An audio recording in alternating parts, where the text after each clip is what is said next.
কাজ একটা জিনিস দেখাবো, সেটা হলো যে কোনো ফর্মের ক্ষেত্রে আমাদের হচ্ছে যে ফর্মটা ফিল আপ না করে যদি খালি ঘরে আমরা হচ্ছে ধরেন এখানে একটা মেল আইডি দিলাম, তারপরে এখানে একটা পপ আপ মেনু শো করতেছে, সেটা হলো this field is a required field.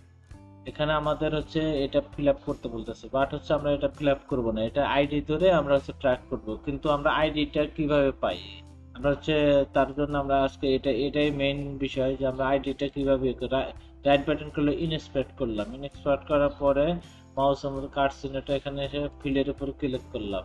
তারপরে এখানে দেখেন আমাদের কিন্তু কোনো আইডি শো করে নাই, একটু ভালো করে দেখেন এখানে কিন্তু আইডি শো করে না। এটা আইডিটা শো করার জন্য আমরা হচ্ছে রাইট বাটন ক্লিক করে কপি জেএস পাথ, কপি থেকে কপি জেএস পাথ এখানে করলাম, কনসোলে আসলাম, কনসোলে সেটাকে একটা ক্লিয়ার করলাম, ক্লিয়ার করার পরে আমরা পেস্ট করলাম এখানে ইয়েটা পেস্ট করার পরে আমরা একটা জিনিস লিখে রাখছি।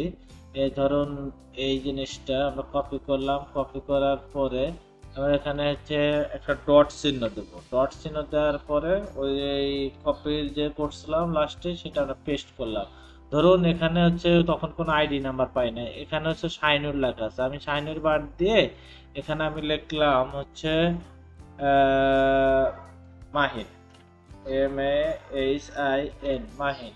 মাহিন লেখার পরে এখানে কার্সারটা এখানে এন্টার করলাম, আনডিফাইন্ড লেখা আসছে। এখন আমরা 11-এ যা দেখবো, এই দেখেন আমাদের এই যে মাহিন আইডিটা শো করছে। এতটুকু ছিল আজকের আমাদের এই ভিডিওটা। হ্যাঁ, ভালো লাগলে সবাই লাইক করবেন, শেয়ার করবেন।